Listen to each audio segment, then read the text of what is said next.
A lo largo de la historia del mundo se han presentado diferentes problemas en la humanidad, caracterizados según la época, entre los que se destacan al trazar un nuevo esquema de la realidad social son el conde Saint-Simon y Augusto Comte. Comte plantea la historia de una época donde la sociedad comenzaba a madurar. Fue secretario de Saint-Simon, lo cual le permitió dar sus primeros pasos en el análisis social y político, creando la filosofía positiva y la sociología. Comte publicó 6 volúmenes del curso de filosofía positiva, postulando 3 objetivos. Con estos pretende tener una reforma intelectual que resultara en recuperar el orden social quebrado. Para la filosofía positivista, el conocimiento de las cosas en sí es imposible. Debe considerarse exclusivamente la investigación de la realidad y rechaza toda creencia teológica y metafísica. Dice que las cosas tienen que tener un desglose hasta encontrar un denominador común.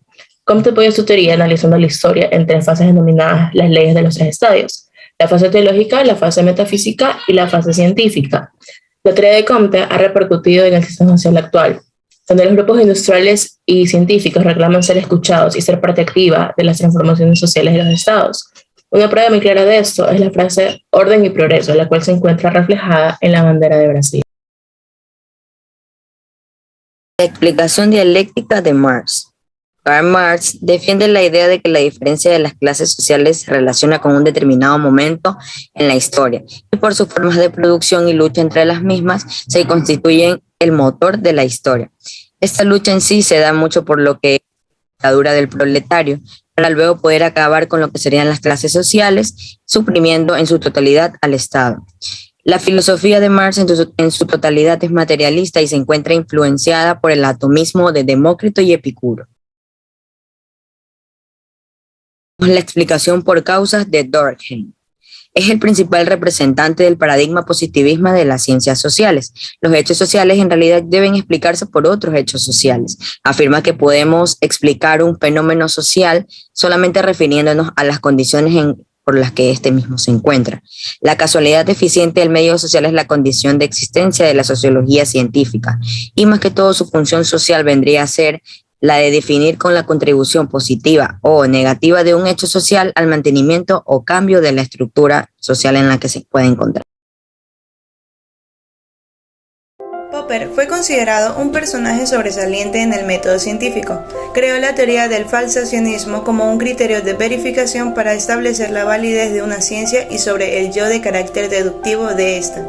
Este término indica que al momento de tener una afirmación, este puede ser desmentida al momento de elaborar un experimento y cualquiera de los resultados se determina si es negativo, falso o simplemente no sirvió.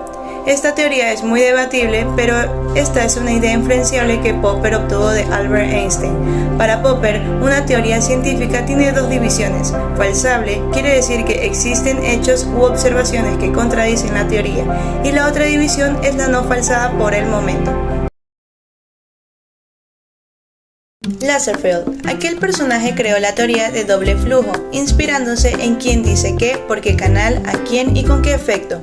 Este modelo busca explicar cómo las diversas informaciones pueden llegar a transmitirse a través de los medios de comunicación y cómo esta es comunicada a través de los receptores. Aquellos medios de comunicación son los denominados líderes de la sociedad. Estos personajes son los encargados de procesar el punto de partida de aquella información que desea ser transmitida.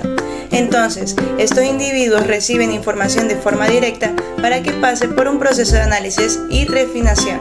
Luego se direccionan a la siguiente fase. Una vez finalizado con dicho proceso, estos comparten la información a las respectivas esferas sociales y son adaptadas como suyas y las utilizan en función a lo que el líder les haya brindado como contexto. Un líder no puede ser elegido como cualquier individuo. En este caso, este conlleva con características específicas para que se obtenga un buen resultado y que la información sea transmitida de manera correcta. Aquellas características pueden ser que tenga carisma, que disponga de conocimientos específicos y superiores al promedio, y asociarse o vincularse con la población que se le haya sido asignado u otorgado. Explicación sociológica de Pierre Bourdieu. Nació en Francia en 1930 y falleció en el 2002. Fue un académico destacado por su producción científica, tanto teórica como de campo. Es considerado una de las figuras más importantes de la sociología. El proyecto sociológico de Bourdieu, además de toda su influencia sociológica, Buscó pensar bajo la influencia de Marx, Dubreuil y de Weber. Desde el principio, en su época, Bourdieu resucitó la concepción marxiana del conflicto como catalizador del cambio social. El análisis del campo de Bourdieu incorpora dos versiones claves para comprender la situación, provocando que cambien su comportamiento como resultado de la subjetividad.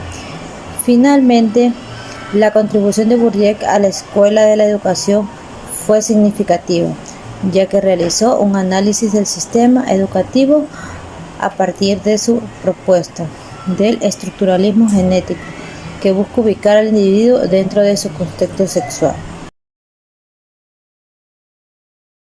La ciencia del espíritu de Wilhelm Dilthey. Dilthey fue un filósofo, psicólogo, historiador y hermeneuta alemán para empezar.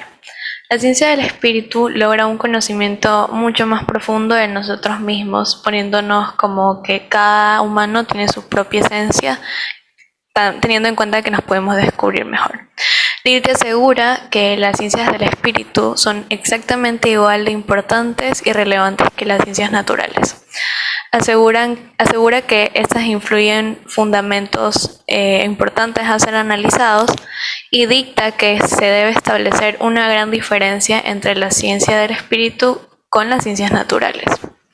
Según Dilthey, el espíritu objetivo es el resultado de la acción humana del curso vital, donde lo dado establece las conexiones históricas.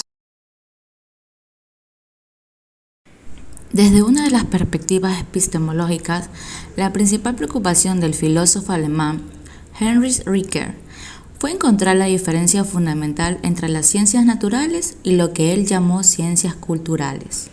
Esta diferencia se refleja en los diferentes métodos utilizados por cada una de estas ciencias. Las ciencias naturales utilizan el método de la generalización, que consiste en conjuntos de procedimientos destinados a encontrar conocimientos comunes sobre los temas a los que se dirige su investigación. Ahora podemos preguntarnos, ¿cuál es el método de ciencia cultural? La respuesta de Ricker fue: es un método de personalización o idiomatización. Los tipos de ideales de Max Weber. ¿Quién fue Max Weber? Fue un sociólogo alemán que se interesó no solo por la sociología, sino también por la historia, la economía y por la política. Esto lo llevó a llegar a ocuparse en uno de los grandes padres de la sociología comprensiva. Max Weber creó 4 axiomas para entender sus tipos de ideales. Estos eran el sentido subjetivo, los 4 tipos de acción social, la neutralidad afectiva y los tipos de ideales. Para entender estos tipos de ideales de Max Weber existían 2 principales términos, que esta era la posibilidad objetiva y la casualidad. Pero Max Weber no se quedó aquí, creó también 4 términos que daban en general en el entorno de la sociedad. Estos 4 términos se llamaban el tipo de ideal histórico, el tipo de ideal de la sociología general, el tipo de ideal de la acción social y el tipo de ideal estructural. Mundo de la vida Schultz y filosofía de las ciencias humanas de Goldman. Alfred Schultz fue un sociólogo y filósofo. Nació en Viena en el año 1899 y estudió economía y leyes. Fue el principal introductor de la fenomenología. En 1932 publicó su primera obra llamada La fenomenología del mundo social, donde mejoró los fundamentos filosóficos de las perspectivas metodológicas y las categorías sociológicas de Max Weber y Husserl. Sus investigaciones eran relevantes en los problemas de las ciencias sociales, confiando en los estudios de su teoría para interpretar la realidad social de aquellos tiempos. Por su parte, Goldman fue un jurista nacido en la ciudad de Bucarest, en Rumania. Su formación de jurista se dio en la Universidad de Bucarest y después en la Universidad de Viena, con la ayuda del marxista Max Adler. Goldman postula que las ciencias físicas químicas consisten en un conjunto de hechos externos que ocurren en el mundo concretamente modelado, derivados de su objetividad.